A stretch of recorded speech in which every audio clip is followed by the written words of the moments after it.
Oh, Emma is here, but Emma. That's fine. Take your time. Take your time. No worries. So Emma actually, yeah, so you're asking me about the leaves, the tasks about the leaves. So that I'm happy you are here too. So this we can discuss. Okay. Right. So continue. See, what's the issue now? So that the string here is varying. Is maybe Emma can show one of the plot on Quirk. It's very from like here have some blue area and here the other location will have some red area. Those variations are all over the place, and also it's hard to decide where the stress is coming from. Like if we take this as the, or take this string, those should be.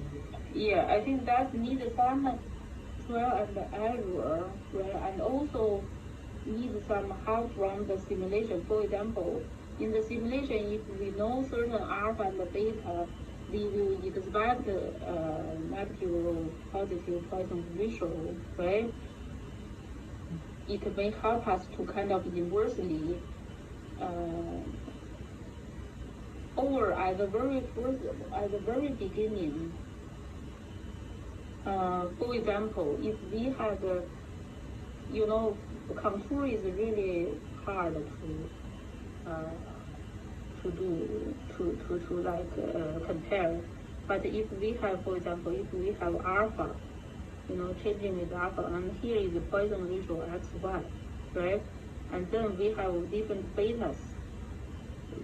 So your data would be okay. You will have curves from analytical model, not analytical, but your numerical model, right? You have data. So for example, this is beta equal to, different numbers, then you got different lines, right? Make sense? So for example, MR, if you have lines like that, right? You can provide it to Siyao, right? Then Siyao have a reference, she can say, okay, so for this leaf sample, I have alpha at this number and beta at this number, so the Poisson ratio somehow will be in this range, right? Around that range. Of course, there is another unknown, which is the sleepiness ratio. So that's fine, the sleepiness ratio will change the level, but sleepiness ratio won't change the trend, which means if your alpha increase, your Poisson ratio increase, right? Or if your beta decrease, how the trend won't change. So when Sia look at it, he will see, these two leaves, I have this alpha, these two leaves have two different alphas, right? And the different betas. See, that's their Poisson ratio, and by comparison, then if she had this curve, she may know, that match, the trend match with the numerical results. Make sense? Yeah. Right. Our concern is,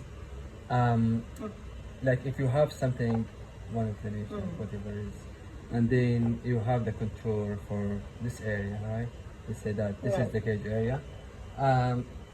We are not sure exactly how can we measure the Poisson ratio, because as you know, like we discussed this area with Xiao, like taking 2 points here or here will give you different Poisson ratio. We're not sure where should exactly take the Poisson ratio, at which 2 points.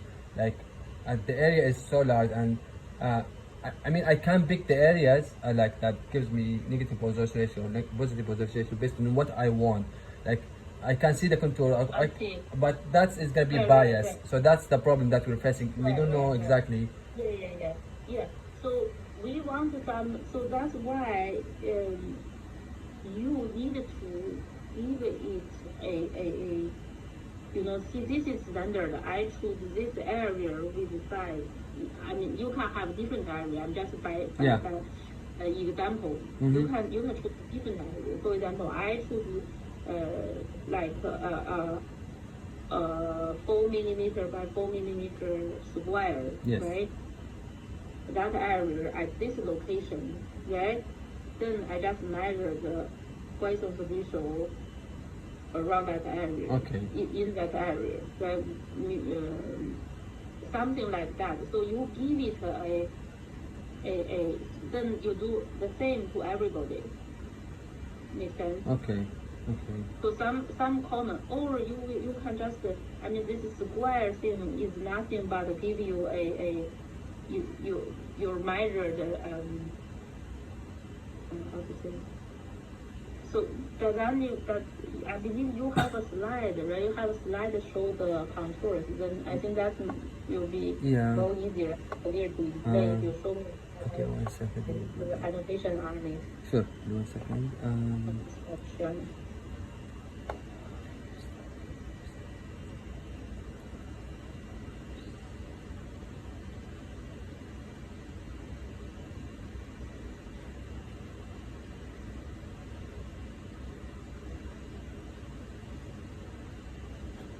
Yeah.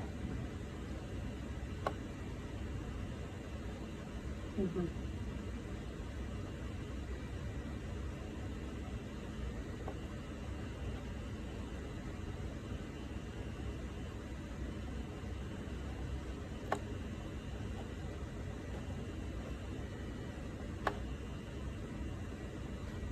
So something like this. Oh yeah. Mm-hmm. So for example, if I were you, I would more interested in the Poisson. So this way you are pulling this way, right? Yes. So basically I'm just cut the RBE or what's the sample I'm trying to get results from, right? Mhm. I would measure here. You know what I mean? Okay. So let's make it more clear.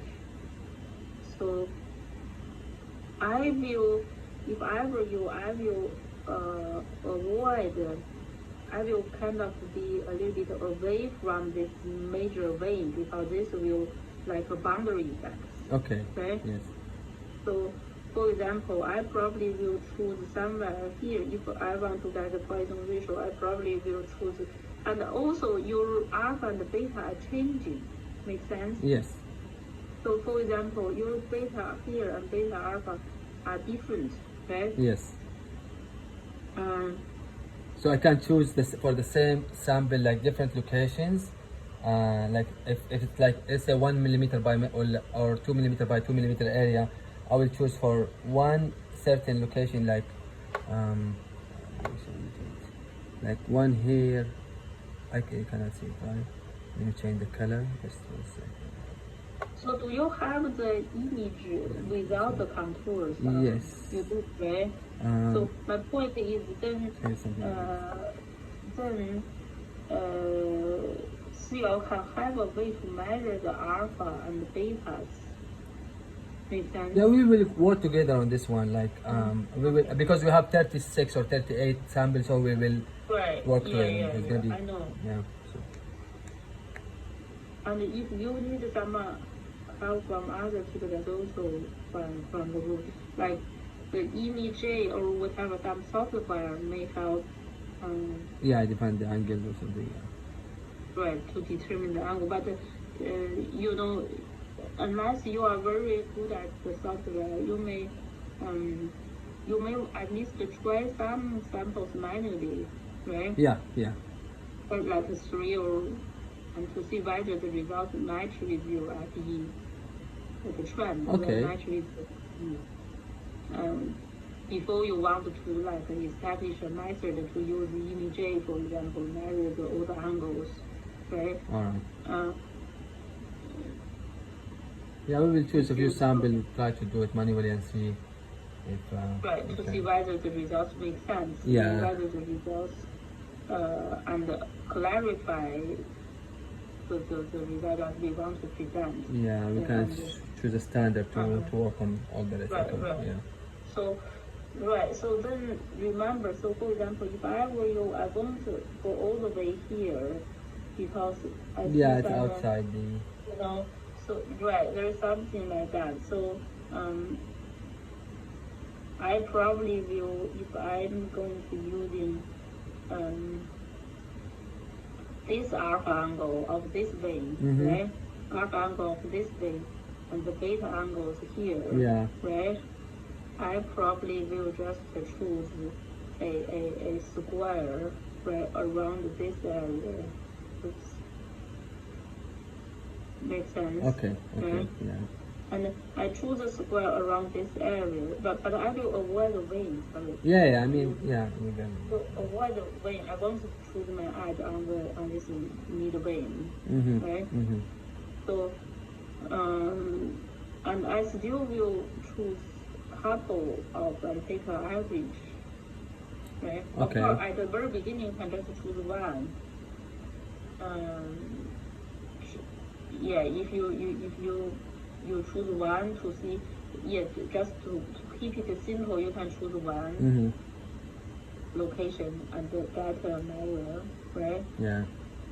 And then if the results make sense, because you use the best of your field knowledge to choose the area you measure. Yeah.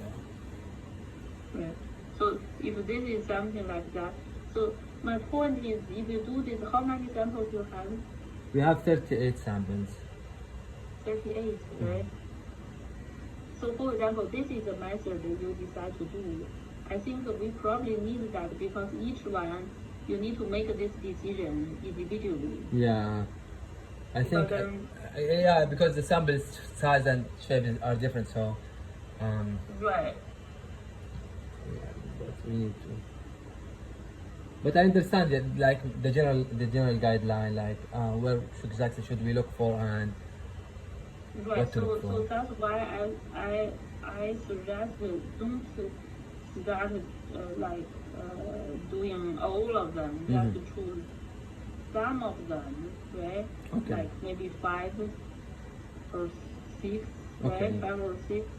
5 or 6 probably already give you some trend. Yeah, yeah, Right. yeah. For comparing with the FE results, right? And then from there we will know how to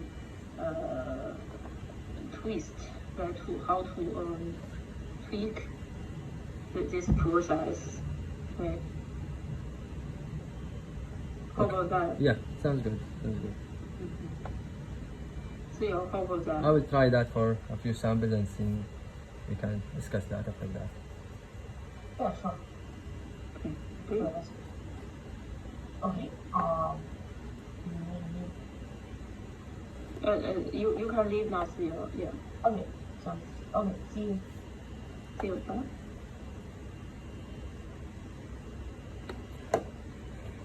So, Professor, I have been looking into my schedule for the next year, Yeah. and Yeah. I decided Yeah. I have there's 2 good days for me. Like if I want to do the proposals, I'm not sure about your schedule or the committee, but April Yeah. 15, April 16 are 2 good days for me.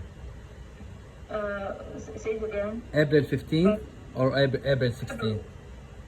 February 15. April. So after February 15. April 15, after March, yeah. This is before the final, so this is before the finals week. Okay. So yeah. if you can, That works for me. Okay, perfect. Like for example, March 15th.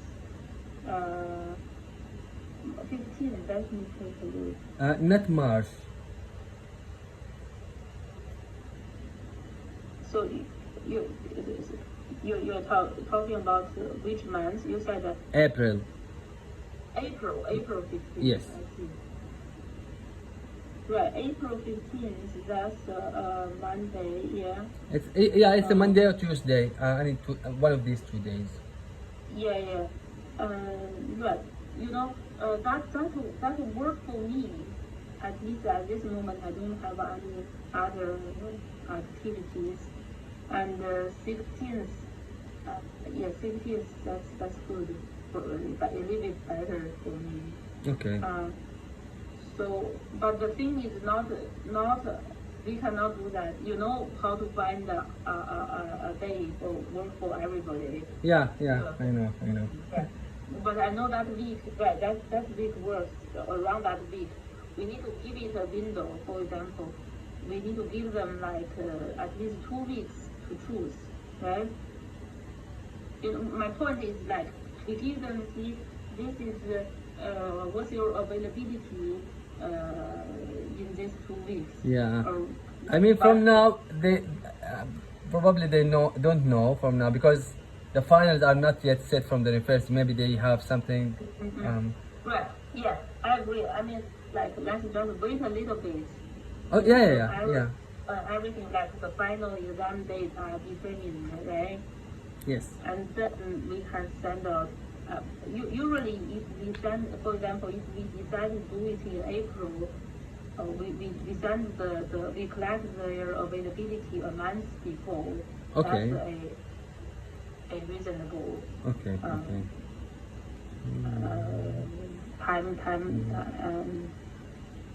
We gave them a reasonable time to decide. Right.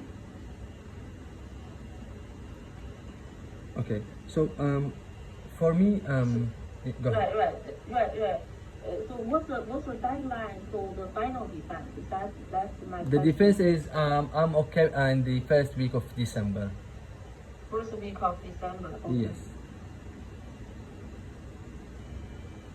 Okay, wonderful. So let's do that. Let's keep that in mind. Right? Okay. First week of December. Right. Yeah.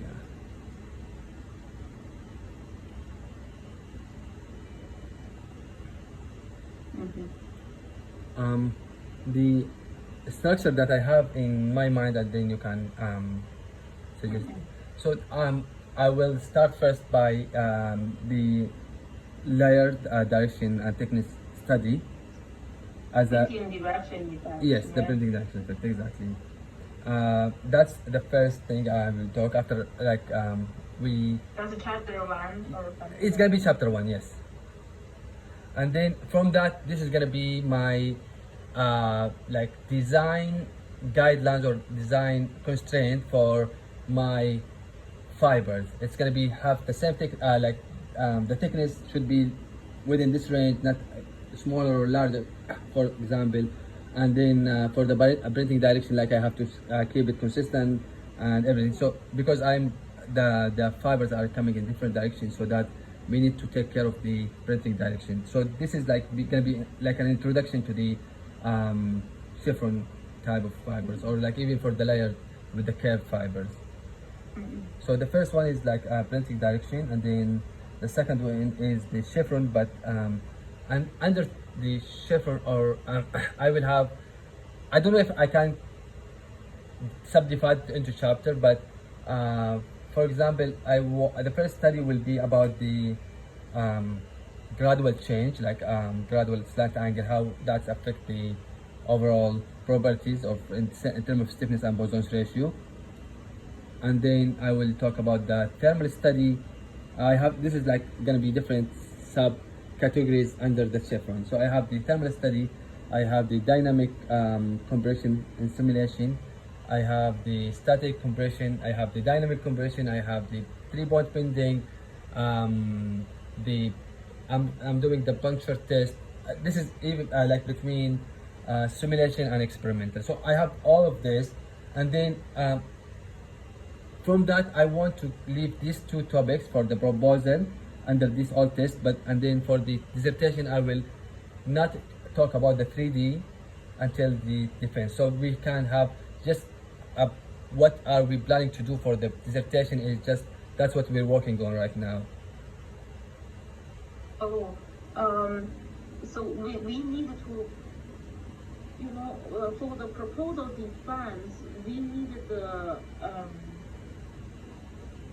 I think we need like the whole outline of the thesis. It's okay. We have some chapters ongoing, not finished yet. That's Yes. fine. But we do need to have a plan. Like, for example, chapter 1, chapter 2, chapter 3. Let me send you the. Let's see. I can send you the thesis of several students. Okay. Okay. Like, one was Professor Hamid Nayab Hashimi's Mhm. student. And I also can send you the thesis of Richard and also one thesis of my very first PhD student. Okay. How about that? Yeah. Right. And then you will see, basically they will be like a couple chapters, like so 5 to 6. So because Richard have 7 chapters, Mm-hmm. and the other student have this 5 to 6, like Hamid's student have 5 to 6 students. So for Hamid's student, he has pretty much each chapter is a paper. So he just like each chapter is a paper. So we can take that format as well. Yeah, So I'm planning to take the same format. Will be a paper. Then we don't have additional work of putting all the references together. You pretty much like each chapter will have a set of references. So it's pretty much like one chapter is one paper draft, something like that. Yeah, yeah. Of course, it's more than the paper draft is the paper more condensed, right? Like that's pretty much something like that. And then, for example, for your case, use that one very fundamental, exploring the printing effects, the layer thickness, material mixing, Mhm. and then that were like pretty much your first paper Yeah. draft, right? And then you move to the second is the chevron specimen, the chevron design, right? Yes. And you have explored all those aspects. It's gonna be very difficult to condense everything in one chapter for the chevron. Like, Yeah, you can have you can end up with your two papers. That's also fine. Right. okay. So, or you can also becomes the dynamic part and the static part are separate. Okay. Okay. That's good. So, so for example, there are different ways to organize those results, right? Different ways to organize the results, and then you will have for example, you can, so chevron was the old 2D, right? And then 3D, you have a 3D design, Yes. right? And you also have curved design. That what you mentioned, like chevron was kind of a Sinusoidal curve. Yeah. Yeah, not a continuous curve, right? Yes. So chevron design was have that sharp turning point, right? Yeah. Not a continuous and differentiable curve. Yes. So you want to have some design with differentiable and continue like that way we have increased toughness, something like that, Yes. right? Yes. Right. So right. So how about if I prepare slides for suggestion for the topic, and then I will include like the main outcome of each like study that I have, and then you can take a look and give me comments. I can prepare the slide like Right.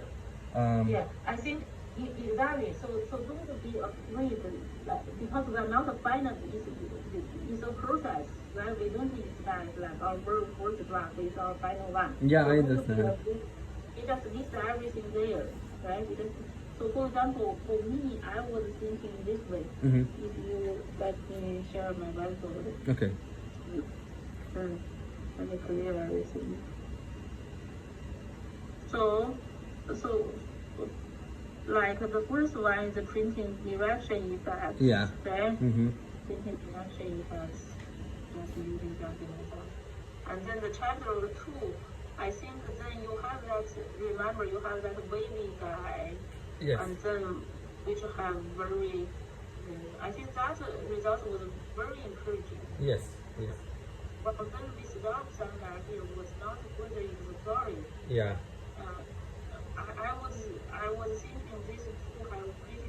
connection. Okay. Like, and the more fundamental, right? More fundamental to see like our motivation, right? Okay. Our motivation, and then you can have the chevron band because you add a different property, right? So for example, this printing effect, this printing direction effect, and this sinusoid like Oh, wavy curve okay. was all about the toughness, so it suggests toughness, right? Well, when you go to the chevron band, Mm-hmm. you add another property, right? You add Oh. a Poisson, right? Okay. Okay. But some additional thing you were looking at, and then you want to see whether this negative Poisson ratio will make changes in not only stiffness, stress, toughness, but also thermal thermal stress reduction, Yeah. buckling stress, in buckling load, you increase buckling load, right? So Yes. you check this. So this was and then you go to 3D, is right? So that's what, when you go to 3D, thinking this way, this 3D, it can, see this guy can become a 3D. And this wavy, Yes. different wavy targeting have a different toughness, right? Increased toughness can develop. And this is one single concept. You think in this way. The concepts are different, right? Mm-hmm. So this concept, one will focus on how the waviness will increase the toughness and the magnetism, like the superficial bonding, those Yes. things. All those basic concepts can lead to a 2D design, right? Okay. Which increase toughness, right? Well, it can also develop into a 3D design. Yeah. Makes sense? Okay. Makes sense. So then, and you just focusing on using this concept to first develop into 3D. Okay. Right? And Okay. it's a continuous curve, right? And this chevron thing definitely is a big thing, and you can also develop into 3D. Well, when you develop into 3D, you also going to take a look at the Poisson ratio, Yeah. right? Poisson ratio in 3D-dimensional Poisson ratio, right? Okay. Make sense? Yeah, I think it's even better than what I had in mind. Yeah, Right, it's so- more logical. Yeah, I think that's right. So then you can see, you can have the chapter 2 is a 2D, like focus on the major concept, and then 3D you have another chapter, right? Yeah. About 3D design. And then you have the chevron, the 2D are the basic concepts, and then you have a 3D design. It can be something like that as well. Okay. Right? Okay. Then you pretty much separate these two concepts. Right? Yeah. Separate concepts, and each one are quite complicated. Okay. Okay. Makes sense. And this chevron thing has got bio-inspired thing flavor in it as well. Okay. Right? Okay. Perfect. To be honest, this one also has some bio-inspired concept, like the superficial Yeah. or something like that. If you search the literature, you can build some connection as Yes. well, right? So, well, yeah. So for example, if I were you, I would probably just like thinking about the paper drafts, right? Okay. So the 2D thing, the paper, when we write a paper, we usually have a PowerPoint file as a figure set file, Yes. right? Because if we have the figure set, then everything becomes much easier, right? We simply, after we have our figure 1 to figure 10, right? Yes. And then write it up is very easy, okay? And then we can think about the figure set. If you think in this way, you already have some nice results Yeah. there. In order to develop into a paper, right? So for example, this can be paper 1, right? And Yes. this is paper 2. Your paper 3, I'm not there yet. Right? Your paper 3 was this 3D thing, you put it there, it doesn't matter. And Yeah. your paper So 4, right? Yeah. Your paper, actually, your each paper is actually a how to say, is one. I think if you have 5 solid chapters like that, and you have a chapter 1 as the introduction, yeah. I think that's, then you have 6 chapters that in pretty good shape. Okay. Yeah. You draw these 2 basic concepts, and each one you have 2D and 3D design, Okay. right? Yeah. For the last 2, you have even more complicated other properties, right? So for this paper 2, for example, if you think the material is too thin, if you come up with a 3D design, right, that's one way to expand it. Yeah. The other way was that the intervening thing. Remember that The interpenetration. Yeah. interpenetrating, right? Yes. Concepts will somehow come here, right? Yes. That's going to, I mean, I'm not saying definitely want to do that, but it based on, like, if this chapter is the quality and the quantity, right, are good enough for a research paper, then it definitely good enough for a chapter. Okay. Make sense? Okay. Yeah. Yeah. So if we think in this way, then by taking a look of existing results, and then think further how to further develop it into a solid paper, right? Yeah. At the same time, we finish this chapter. Make sense? I think that if we have, we do not need to finish it, but if we have the thoughts on how to finish it, Yes. then we are pretty confident to present, right? Okay. So, Yeah. make sense? Yes. So to me, let's organize those, because those figure sets eventually become your presentation slides. Yeah. Right? Yeah. You have many things to do. You need to publish your papers. You need to write your thesis. You also need to present your make your presentation, right? Yeah. But somehow if we synchronize them, right? Okay. In a way. Yeah. So you won't feel overwhelmed. Pretty much, for example, if I can publish this bio paper, I have all solid chapters, and my thesis is there, Yes. right? And if I have figure sets for this 5 chapters, I have my presentation there. Right? I have my presentation slides there. Right? Just a simple modification. Okay. Right? Sounds good. So let's think in this way. So you think like each paper, if you have each one, you have 10 figure sets. That's pretty much 50 slides, right? Yeah. 50 slides, and that's for our presentation. Of course, you can pick out some. You can reduce the number of papers Yeah. in your presentation by selecting the most important ones. Okay. So I think where we are was gave me the paper 1, the most recent draft. Yeah, I will send it to you. Sorry, I forgot about that.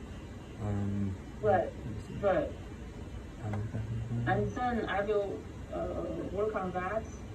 So I usually, if I determine to do that, I can quickly finish it in a day or 2. Okay. So that's so paper 1. And then if we need to do anything additional, I will let you know. Okay. But if not, we can just finalize it and send it out. Okay. Okay, so send me that draft. Okay. The most updated version. Okay. Because it has been a long time, right? Yeah, I think So- it's like last year. Yeah. Year. Right. So, right. So I will work on that. That's pretty much. You take another fresh look, right? Yeah. And then send it back to me. Okay. And then you can move to your I can see this part you also pretty solid now.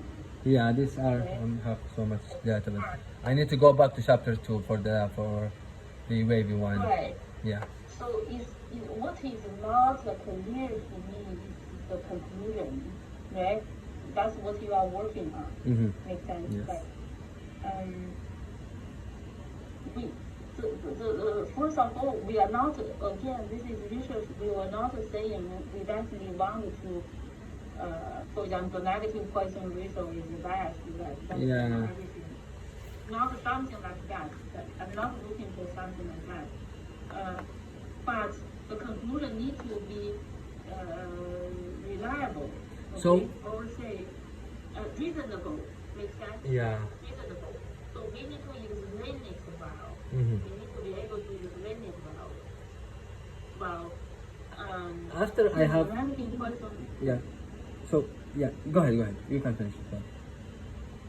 So since the negative Poisson ratio is one of the unique things we do, our hypothesis was there will be benefits, Mhm. right? Maybe not like perfectly beneficial in all aspects, but there will be benefits because we have some, remember I explained to you how the negative Poisson ratio can reduce the reaction force. Yes.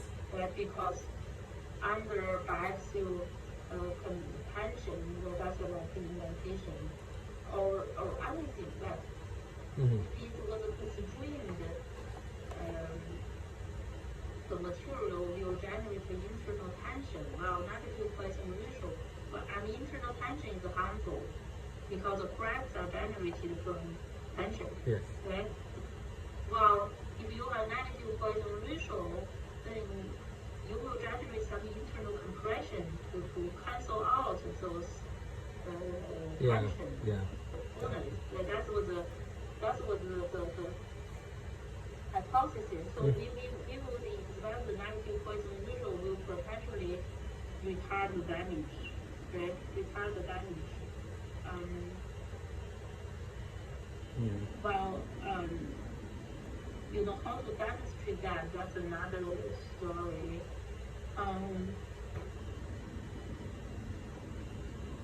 So I can send you, because, so another way, I can send you some shootings input file. Remember, shooting can model the cracks. Yeah. So in this input file, you can see the parameters used for the material, which means the material already has the, for example, when we model worldwide, of course I'm not saying you definitely want to use first, because you have your own way to model material behavior. Yeah. Right? Like for example, are you able to model the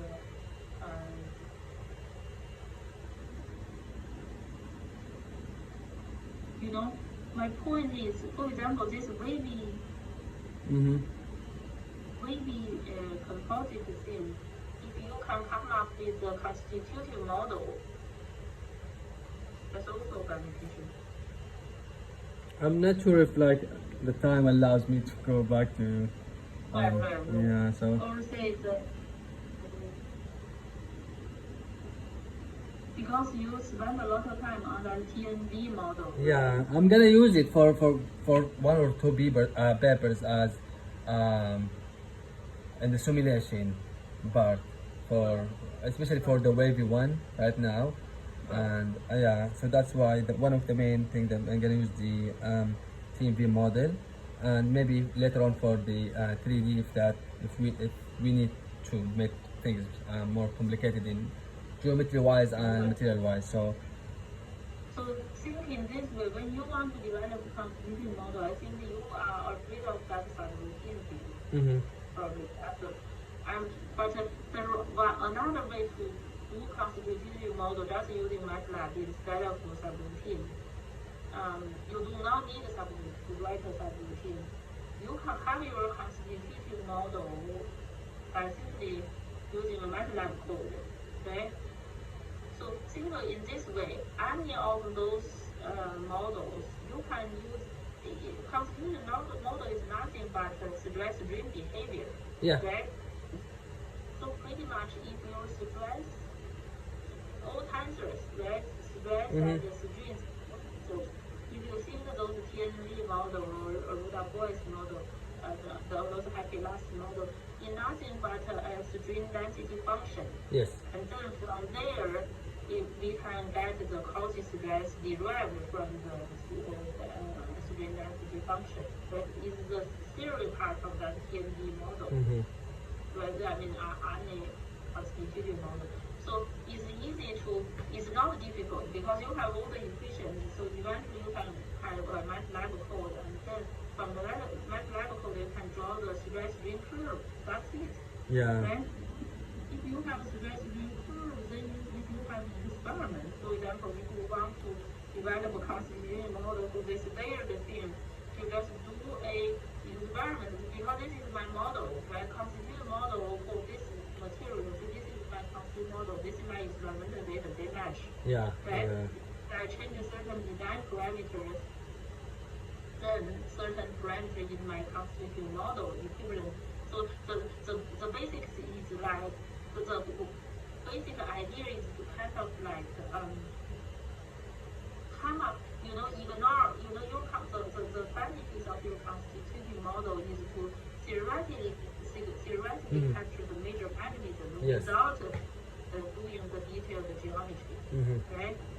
So the detailed geometry thing, for example, if you change the baby knees, change whatever, it will simply become one parameter in your equations, one or couple parameters in your equations, right? You can just see, if I change my baby knees, this parameter will change. Okay. Right? Okay. And then they will match.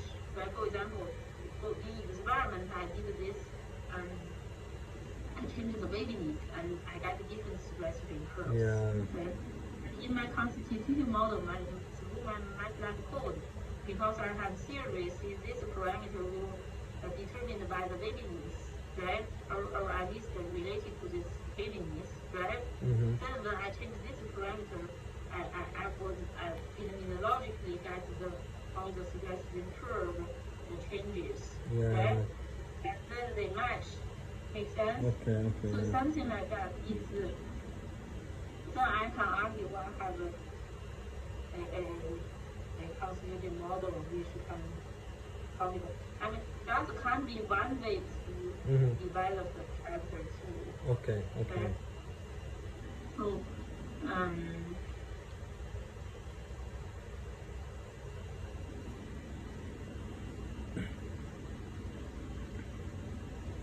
well, this was in one direction, and it can be other direction. I'm just interpenetrating design, right? Which will be some interesting concept. You add the two concepts up, and then show some extraordinary things that can come out of it. That's also that's another way to develop it. So I'm not saying you need to do both. Yes, just an idea. Okay. Right. Then the committee will be convinced, either the novelty or the depth, right? Okay. To demonstrate that, right? Okay. Then they will be happy about that character. Okay. Makes sense? Yes. I think the Chevron composite part, I believe it's already there. I don't worry about that too much. Either the novelty or the level of complexity, since you already have a 3D design. Yeah. Right? Okay. Yeah. To me, it's just the result need to be reasonable and useful. I think the level of complexity, of course, this is still based on if the results are all good, the results are all say the experiment designed for good comparison and give good useful information. Yeah. Okay? Yes. But you have the designs and the concept of it. So for the last two chapters, especially after you have that 3D design layer, right? Yeah. Although we still need to do some I'm doing simulation now, so I'm developing Darby right now. Yeah. Well, how to present the results, right? To make the story complete and get useful information, right? Yeah. So somehow I was a little bit. So the current result you show give me impression it was instrumental. If I don't want it to end up with something like, oh, this student made all the effort, oh, this 3D design was so complicated, but the results are not very impressive. Yeah. The difference. Like what the food benefit they gain from this great effort of making it so complicated. You know what I mean? Yes. Like, well, I think at least if you show the Python visual, for example, 2D you have instant Python visual, negative. While the 3D design, if you show the 3D negative Python visual, right, that's already something very challenging. Yeah. No, that's already have some benefits, right? That's well, then if you can further show, oh, see, I made all this effort to make this guy have Python visual in all 3D dimensions so that their mechanical property was improved, right? In certain ways. I think that's pretty good. Okay. Makes Okay. sense. Right. It's just how you demonstrate. I believe is there. Well, how to demonstrate it through the careful comparison, right? Yeah. I think we need to. I still feel the simulation we need to do some simulation so that we can get some good idea of exactly what we want to do. Okay. Okay. Right? Yes. So sometimes you can see you do like you really go to experiment, did a lot of experiments, and kind of lost in all those data. Yeah. Those experiments was not very carefully designed, right? So Yes. then you will feel frustrated. So I think I've been trying to, because you're so quick, so I don't have time to interpret. Like, you just what I do, see, but then you feel, oh, my data, I don't know how to analyze my data. Yes. What exactly what I'm trying to what I'm looking for, right? Yeah. Kind of. So, right. I think for these two chapters, it's just we need to calm down a little bit. Okay. Okay. Like calm down a little, like sit back and then more carefully think about. So let's start from checking the Python visual in 3D direction. Okay. Right. And let's start from there. Okay. If we can achieve 19% visual in 3D direction, that's a big success. Okay. I will focus on this one. Right. And then we will. Well, I think it's challenging because the material is incompressible. I will. Yeah. I would think. But let's check it first. How about that? Okay. Yes. I will. At least we can check, right? Yes. I see a trend.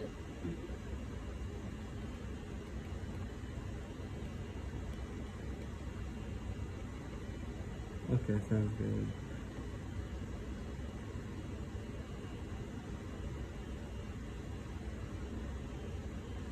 So yeah, probably our next meeting will be showing you the chapters like in this order, what I have so far and what we need to work on, and then we can discuss that in the meeting, and also the 3D design the model. I think the paper one, the draft is pretty much there, right? Yeah. And this Chevron one, Yes. is what you are working on, right? Yes. And the other two are still in development. I don't know. Yeah, the result, like for some of them, the results are there, but I still haven't organized them in a figure set or something, Right. so we can. These results are very, very good. Mhm. Right. You just need to dig into it and Okay. develop it into a paper, right? So that's the stage of that paper. Yeah. The 3D design, you know, this is 3D design. When it's complete, it can be a nice Okay, paper. yeah. Right. I understand. Yeah, you actually helped me like to get the big picture of what I'm doing right now because I was feeling lost, like a bit all over the place. But now, yeah, it makes more sense. Yeah, we actually just explore these two basic concepts that's thinking business. And your design was around these two basic concepts, Yeah. right? Thinking that way. You know, that's why fundamentals are so important. One fundamental concept can end up with all different designs. Right. Yeah. Okay.